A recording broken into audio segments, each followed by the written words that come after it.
ইবলিস কখনোই চায় না মানুষ কোনো বিষয়ে স্বীকৃতি পাক, এবং তার অনেকগুলো সাফল্যের মধ্যে একটি বড় সাফল্য হলো যদি সে আপনাকে এবং আমাকে বোঝাতে পারে যে আসলে আপনি যোগ্য নন।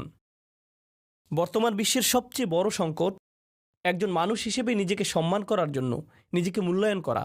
আজ সমাজবিজ্ঞান জগতের মানুষ সমাজবিজ্ঞানে, মনোবিজ্ঞান জগতের মানুষ মনোবিজ্ঞানে, বিশ্বজুড়ে পরিবারে এমন লোকদের সংকটের মুখোমুখি করা হয় যারা নিজেদের মধ্যে কোনো মূল্য দেখতে পায় না।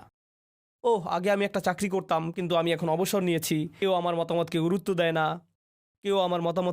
দেয় না, আমি জানি আমি মূল্যহীন, আমি সারাদিন ঘরে বসে থাকি, আমার ছেলের চাকরি আছে, আমার মেয়ে কলেজে যায়, আমি এখন শুধুই অকেজো, আমি সবার উপরে বোঝা হয়ে গেছি। বাড়িতে একজন বৃদ্ধ লোক বসে বসে সারাদিন চিন্তা করতে থাকে যে তিনি সম্পূর্ণ মূল্যহীন। আমি যা করতে পারি তা হলো মসজিদে যাওয়া এবং ফিরে আসা, কিন্তু আমি আমার ভিতরে এই অস্থিরতা নিয়ে বেঁচে আছি। এর চেয়ে ভালো হতো যদি আমি মরে যেতাম। সে এই চিন্তাগুলোর ভিতরে ভিতরে করতে থাকে, কিন্তু সে বলে না।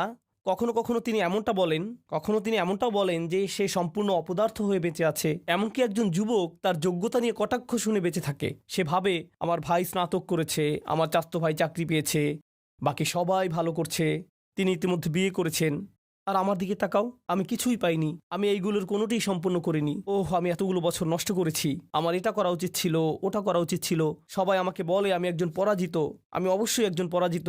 ইবলিস কি করতে চায়? সে আপনার জীবনে আপনার চারপাশের লোকদের কিছু বলতে চায়। তারা আপনাকে এমন কিছু বলে যা আপনাকে অকেজো, অপদার্থ অনুভব করায়। এমনকি তারা এটা বুঝতে পারে না যে তারা এটা করছে, এমনকি তারা এটাও বুঝতে পারে না যে তারা আপনার উপর প্রভাব ফেলছে। যখন আপনি ভাবতে শুরু করেন, হ্যাঁ হয়তো আমি মূল্যহীন, হয়তো আপনি জানেন না যে আমি এত বড় নই, আমি কেউ নই, এবং আপনি জানেন যদি আপনি একবার নিজেকে মূল্যায়ন করার ক্ষেত্রে কম আত্মসম্মান অনুভব করেন, তখন আপনি সব সময় নিজেকে এমনই অনুভব করবেন। তখন সব সময় আপনি নিজেকে মূল্যহীন ভাবার জন্য অন্যের মূল্যায়ন বা অনুমোদন দেওয়ার প্রয়োজন পড়বে। যদি অন্য কেউ আপনাকে মূল্য দেয়, যদি অন্য কেউ আপনাকে অনুমোদন করে, শুধু তখনই আপনি নিজেকে মূল্যবান ভাবতে পারেন। তাই আমি সব সময় যেখানেই যাই নিজের ছবি তুলি, ফিল্টারের মাধ্যমে সবকিছু ঠিকঠাক করে অনলাইনে পোস্ট করি, এবং আমি অপেক্ষা করতে থাকি কেউ আমাকে লাইক দিল কিনা, কেউ আমাকে লাভ রিয়েক্ট দিল কিনা, অথবা মাশাআল্লাহ বা অন্য কিছু কমেন্ট করলো কিনা। কারণ যদি কেউ আমাকে এগুলো দেয়, তখনই আমি মনে করি আমার একটু ভ্যালু আছে।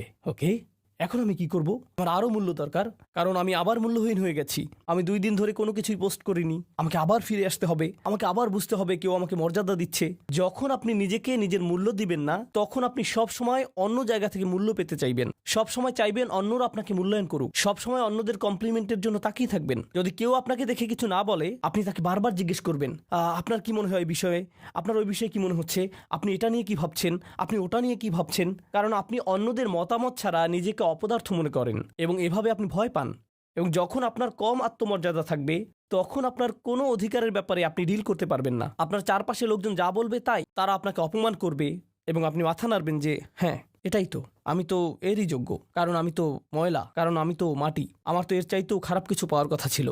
যাই হোক না কেন, মাঝে মাঝে এমন কিছু মানুষ আসে এবং বলে তুমি জানো তুমি তো কুকুরের চাইতেও খারাপ আচরণ ডিজার্ভ করো, তোমার তো খুশি হওয়া উচিত যে আমি তোমার সাথে এমন কোনো আচরণ করিনি, তুমি তো ভাগ্যবান যে তুমি এর চাইতেও ভালো আচরণই পেয়েছো। এবং আপনি যদি এই ধরনের কথা অনেকবার শুনতে থাকেন, তখন কি হবে? আপনি এগুলো দ্বারা প্রভাবিত হতে শুরু করবেন। কারণ মানুষ যদি প্রথমে কিছু প্রত্যাখ্যান করেও, যদি সে এগুলো অনেক বেশি সময় ধরে শুনতে থাকে, আপনি এর দ্বারা প্রভাবিত হবেনই। আপনি এগুলো আপনার ভিতরে দেখতে শুরু করেন, আপনি আপনার মধ্যে অন্যদের জন্য, এমনকি নিজের জন্য বিদ্বেষ তৈরি করতে শুরু করবেন, এবং তারপরে আপনি কেবল আপনার ভিতরে এই প্রতিশোধ সবসময় অনুভব করবেন। তখন নিজের মতামতের চাইতেও অন্যের মতামতকে গুরুত্ব দিতে শুরু করবেন।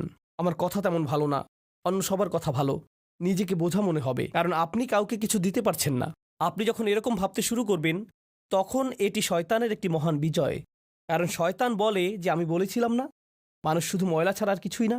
তার দিকে তাকাও, কি ভারসাম্য, কি চিন্তা, কিসের নিয়ম নীতি। আপনি এবং আমি এই পৃথিবীতে আসার আগে আল্লাহ কি করেছেন? আমাদের পিতাকে যা দেয়া হয়েছিল তার জন্য আমাদের দেহের সৃষ্টি করা হয়েছিল। তার উপরে তিনি আমাদেরকে আল্লাহর সমস্ত সৃষ্টির উপরে সম্মান দিয়েছেন, এবং আল্লাহর সমস্ত সৃষ্টি আমাদেরকে একটা মিরাকেল হিসেবে দেখে। আমরা সবাই, এমনকি আল্লাহর সৃষ্টিগুলো আমাদেরকে আল্লাহর অলৌকিক সৃষ্টি হিসেবে দেখে। আল্লাহর কৃতকর্মের প্রতি বিস্ময়ে সিজদায় পড়ে। এখন বেহেশতের ফেরেশতারা এমনকি আদমের প্রতি ইমপ্রেস, এমনকি আদমের প্রতি তারা মুগ্ধ, কিন্তু আপনি আপনাকে নিয়ে মুগ্ধ নন। আপনি ভাবেন আপনি মূল্যহীন।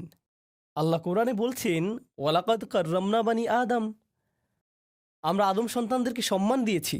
আপনি জানেন এটি আমাকে কি শিখিয়েছে? আমাকে অন্য কারো কাছ থেকে বৈধতা খুঁজতে হবে না, আমি কি করেছি তা দেখতে পারি। আমি একটা ভালো চাকরি করছি, অথবা আমার খাবার পরীক্ষা করা উচিত, ও আপনার এই শিক্ষাটা নেওয়া উচিত নয়, অথবা আপনি জানেন কি আপনার এখন অন্য কারো মতামত নেওয়ার প্রয়োজন নেই, তো এখন আমি বাড়িতে যাচ্ছি এবং খাবারের সমস্ত লবণ ঢেলে দিব এবং তারপর রান্না করব। এটা খেতে কেমন লাগে? আমি আপনার মতামতের কোনো কেয়ার করি না, কারণ আল্লাহ আমাকে সম্মান করেছেন। না, আমি আপনাকে এটা বলিনি। আমি যা বলেছি তা হলো আমাদের একে অপরের কাছ থেকে সংশোধন করা দরকার। আপনি যখন নিজেকে মূল্য দেন তখন সমালোচনা অপমান নয়। যখন আপনি নিজেকে সত্যি সম্মান করেন, যখন আপনি সত্যিই নিজেকে উপলব্ধি করেন, তখন আপনি বুঝতে পারবেন কেউ যদি আপনার সমালোচনা করে এবং বলে আরে আপনি এটি ভুল করেছেন, ঠিক করে নিন, অথবা এটি তার চেয়ে ভালো হতে পারে, আপনি আমাকে এটি ঠিক করতে বলে আসলে আমার উপকারী করলেন, তখন আপনি অপমানিত বোধ করবেন না। কারণ যখন আপনি সত্যিই কম আত্মমর্যাদা অনুভব করেন তখন সমালোচনাই আপনার কাছে এমন মনে হবে, কিন্তু সত্যি যদি আপনি নিজেকে আত্মমর্যাদা সম্পন্ন মানুষ মনে করেন তখন আপনার এই অনুভূতি চলে যাবে। যখন আপনি আল্লাহর দেয়া মূল্যকে বুঝতে পারবেন তখন নিজেকে সংশোধন করার জন্য সমালোচনাকে আপনি একটি সুযোগ হিসেবে দেখবেন। তখন এটা আপনার কাছে অপমানজনক হবে না।